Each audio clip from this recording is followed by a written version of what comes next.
الله الرحمن الرحيم انظر كيف ضربوا لك الأمثال انظر كيف ضربوا لك الأمثال فضلوا فلا يستطيعون سبيلا صدق اللہ العلی العظیم۔ رفقائے گرامی، اردو زبان کا ایک محاورہ ہے اور یہ ٹھیک محاورہ ہے کہ با ادب با نصیب، بے ادب بے نصیب۔ ادب اسلام کی تعلیمات میں سے بنیادی تعلیم ہے اور ادب کی بنیاد انسانیت سے اٹھتی ہے۔ انسان ہونے کی بنیاد پر کوئی کافر ہے، انسان ہونے کی بنیاد پر کوئی یہودی ہے، کوئی عیسائی ہے، کوئی بدکار ہے، وہ اور آپ یہ دیکھا کریں کہ باپ آپ دونوں کا ایک ہے۔ آپ مالک ہیں، کوئی آپ کی دکان پر کام کرتا ہے، آپ یہ دیکھا کریں کہ دونوں کا باپ ایک ہے۔ آپ کے گھر میں ایک عورت آپ کے برتن مانجتی ہے، کوئی آپ کی لیٹرینوں کی صفائی کرتا ہے، تو یہ دیکھا کریں کہ دونوں کا باپ ایک ہے۔ سارے آدم کی اولاد ہیں اور ادب کی بنیاد انسانیت ہے۔ اس لیے کسی انسان کے بارے میں جب بھی کوئی زبان سے کوئی لفظ ادا کریں تو اس چیز کو ضرور دیکھا کریں کہ میں اس ہستی کے بارے میں بات کر رہا ہوں جو میرے اپنے باپ کا ایک بیٹا ہے، سگا، جس طرح سگے بھائی نہیں ہوتے، تمام انسان اسی طرح ہیں، حضرت آدم علیہ السلام کی اولاد۔ اس کے بعد پھر ادب کی دوسری بنیادیں رشتوں کی بنیاد پر ہیں۔ باپ کا ادب اپنا ادب ہے، بھائی کا ادب اپنا ادب ہے، چچے کا ادب اپنا ادب ہے، محلے کے بوڑھے کا ادب اپنا ادب ہے۔ جو انسان اس ادب سے محروم ہے، آپ دیکھیں گے کہ وہ زندگی میں عزت بھی نہیں پا سکتا، اللہ کی مخلوق کے درمیان بھی اس کی عزت نہیں ہوتی اور اللہ کی نگاہ میں بھی اس کی عزت نہیں ہوتی۔ لیکن ایک ہستی ایسی ہے حضرات کہ اس کے بارے میں تو ادب کی اتنی زبردست تعلیم دی گئی ہے کہ اس کی مجلس میں بیٹھ کر کوئی اونچی آواز میں بات بھی کرے تو اللہ تبارک و تعالیٰ زندگی بھر کی نیکیوں کو برباد کر دے۔ وَلَا تَرْفَعُوا أَصْوَاتَكُمْ فَوْقَ صَوْتِ النَّبِيِّ۔ نبی کی محفل میں بیٹھ کر آپ نے صرف اونچی آواز میں بات کر دی ہے، زندگی بھر کی عبادت گزاریاں ضائع، زندگی بھر کی عبادتیں ضائع، زندگی بھر کی نیکیاں اور ثواب کے کام سارے برباد، اور انسان کو پتہ بھی نہیں چلتا کہ میری دنیا لٹ گئی ہے۔ اس وقت پتہ چلے گا جب اللہ کی بات پیش ہوگی۔ اللہ کے رسول کے بارے میں یقین فرمائیے کہ اللہ کی ذات اتنی حساس ہے جس کی کوئی انتہا نہیں۔ فقہا نے اس کے اوپر بحثیں کی ہیں کہ کوئی شخص، دیکھیے رسول کریم صلی اللہ علیہ وسلم کے بال آج بھی موجود ہیں، وہ مبارک کہتے ہیں، اگر کوئی شخص کوئی بال ایسا ہو جو رسول کریم صلی اللہ علیہ وسلم کا نہ ہو لیکن کہہ دے کہ یہ رسول اللہ صلی اللہ علیہ وسلم کا بال ہے، تو یہ بھی حضور کریم صلی اللہ علیہ وسلم کی شان میں گستاخ ہے۔ علماء نے تو یہاں تک لکھا ہے کہ مسجد نبوی محمد رسول اللہ صلی اللہ علیہ وسلم کے نام کے ساتھ منسوب ہے۔ ہو سکتا ہے اس میں کچھ انتظامات کی کمی ہو، انسان کی توقعات کے مطابق وہ مسجد نہ ہو، لیکن اس مسجد نبوی کے بارے میں بھی کوئی آ کر یہ کہتا ہے یار اب یہ تو چھوٹی سی مسجد ہے جی، اس میں تو یہ ہے، اس میں تو یہ ہے، تو یہ بھی گستاخ ہے، یہ بھی گستاخ ہے، یہ بھی گناہ کا کام ہے۔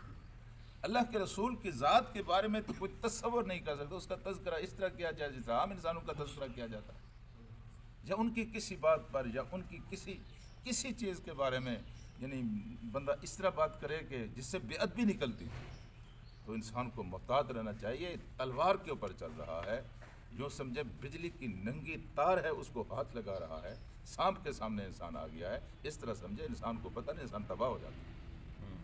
ٹھیک ہے، ہر کسی کا ادب کریں لیکن اللہ کے رسول کا ادب سارے آداب سے بڑا ادب ہے۔ دیکھیے آج یہاں یہی بات کی گئی ہے کہ انظر اے میرے محبوب دیکھو تو صحیح کیف ضرب لک الامثال، یہ نالائق کیسی باتیں آپ کے بارے میں کہتے ہیں۔ یعنی اس سلسلے میں اللہ پاک نے گستاخوں کا نام بھی نہیں لیا بلکہ اللہ کے رسول کو مخاطب کر کے فرمایا ہے کہ دیکھیں تو صحیح آپ کے بارے میں، کبھی آپ کو جادوگر کہتے ہیں، کبھی آپ کو شاعر کہتے ہیں۔ جادوگر اس طرح کے ہوتے ہیں جس طرح محمد رسول اللہ اس طرح کے ہوتے ہیں، اس طرح شاندار سیرت و کردار، دو ٹنگے کے پیچھے جادو کرتے پھرتے ہیں اور اپنے وہ کرتب دکھا کر لوگوں سے پیسے بٹورتے پھرتے ہیں۔ جادوگر اس طرح کے ہوتے ہیں، ان کو سمجھ نہیں آ رہی تھی، کبھی شاعر کہتے تھے، کبھی شاعر کہتے تھے، کبھی کاہن کہتے تھے، تو اللہ تعالیٰ نے فرمایا دیکھیں تو صحیح، انظر کیف ضرب لک الامثال، یہ گستاخ کیسے ہیں کہ آپ کے بارے میں کیسی کیسی مثالیں دیتے، ان کو سمجھ نہیں آتی. اتنی بڑی نعمت ان کے حصے میں آئی ہے، وہ خوبصورت زمانہ ان کا مقصوم بنا ہے، ان کا مقدر بنا ہے، جس زمانے میں محمد رسول اللہ پیدا ہوئے. ان کو اس چیز کا احساس نہیں تھا کہ بعد میں آنے والے زمانے ان کی ایک جھلک کو دیکھنے کے لیے ترستے رہے، اور ان کو وہ بھی نظر نہیں آئے. بس اس کے روزے کی جالیوں کو دیکھ کر، ہیں جی، اس کے تذکروں کو سن کر اپنے ایمان کو تازہ کیا کریں گے. یہ کوئی چھوٹی نعمت نہیں تھی جو محمد رسول اللہ کی صورت میں اس زمانے کو نصیب ہوئی. لیکن یہ نعمت جتنی چھوٹی تھی اتنا بڑا امتحان بھی تھا. یہ بات کہ کسی زمانے میں ایک صحابی بوڑھے ہو گئے تھے، اندھے ہو گئے تھے، تو یوں ہی بیٹھے ہوئے تھے جس طرح آپ تشریف رکھتے ہیں، تو کسی نے کہا جی آپ بڑے خوش نصیب ہیں، آپ کا زمانہ بڑا اچھا ہے کہ آپ نے رسول اللہ صلی اللہ علیہ وسلم کو دیکھا. تو انہوں نے اس طرح ہاتھ کیا، ان کے ساتھ ایک لاٹھی بھی تھی، تو انہوں نے لاٹھی کو اٹھانے کے لیے پیچھے ہاتھ کیا. انہوں نے کہا کس نے یہ بات کہی ہے؟ میرا دل کرتا ہے کہ اٹھا کر اس کو جو ہے نا میں دے ماروں. اس کو پتہ نہیں ہے کہ یہ کتنی بڑی آزمائش تھی. ٹھیک ہے، کتنی عزت بھی تھی، اچھا زمانہ بھی، لیکن آزمائش کتنی تھی. ہم تو چھوٹی چھوٹی باتوں کو نہیں چھوڑ سکتے. ماں باپ دادا کے دین کو چھوڑنا، اور جہاں زندگی جس عقیدے کے اوپر انسان نے گزاری ہے اس کے اوپر تو تھوڑی سی آنچ پڑے انسان تڑپ اٹھتا ہے، بات سننا گوارا نہیں کرتا کہ میرے ذہن میں ایک عقیدہ بنا ہوا ہے. اب قرآن بھی وہی بات مجھے کہہ کر سناتا ہے، جب میرے عقیدے پر ضرب پڑتی ہے تو میں کہتا ہوں کہ نہیں، یہ غلط ہے. یہ عقیدے یہ بڑی حساس چیز ہوتے ہیں. یہ بہادر لوگ تھے جنہوں نے اپنے ماں باپ کے دین کو اور اپنے آبا و اجداد کے دین کو چھوڑ کر محمد رسول اللہ صلی اللہ علیہ وسلم کے ساتھ دیا. تو یہ خالہ جی کا بڑا تھا، تم کہتے ہو کہ وہ بڑا زمانہ. کئی ایسے تھے جو اس طرح جانتے تھے اللہ کے رسول کو جس طرح ہاتھ کی لکیروں کو جانا جاتا ہے، لیکن حوصلہ نہیں ہوا کہ اللہ کے رسول کے ساتھ کھڑے ہو سکیں اور ان کے ساتھ کھڑے ہو کر وہ تعلیم قبول کر سکیں جو اللہ کے رسول ان کو دینا چاہتے تھے. تو بڑے بہادر اور شیر لوگ تھے.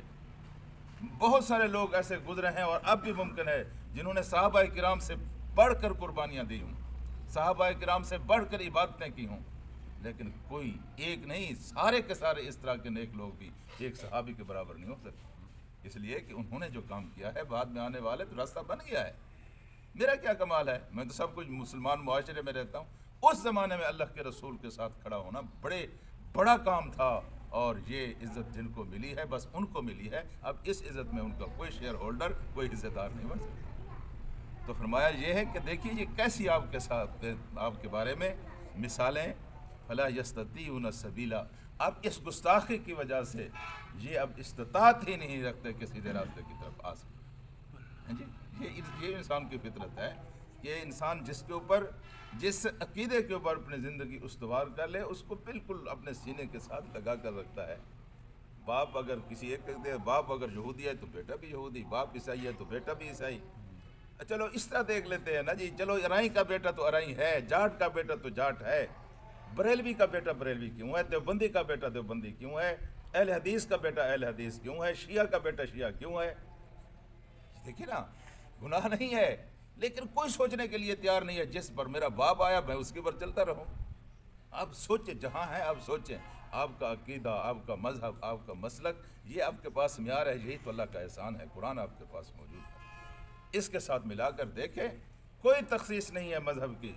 ساری مسجدیں آپ کی ہیں، سارے امام آپ کے ہیں، سارے فرقے آپ کے ہیں.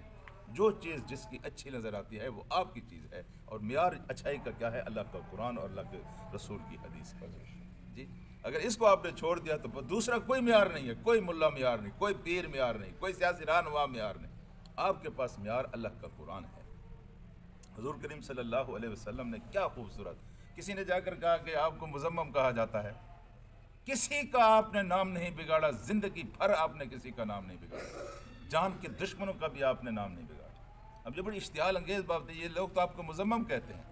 اللہ کے رسول نے فرمایا دیکھو تو صحیح، اللہ نے میری بھی حفاظت کی ہے، لیکن اللہ نے میرے نام کی بھی حفاظت کی ہے. وہ مذمم کی مذمت جو ہے نا اس کی وہ بدخوئی کر رہے ہیں نا.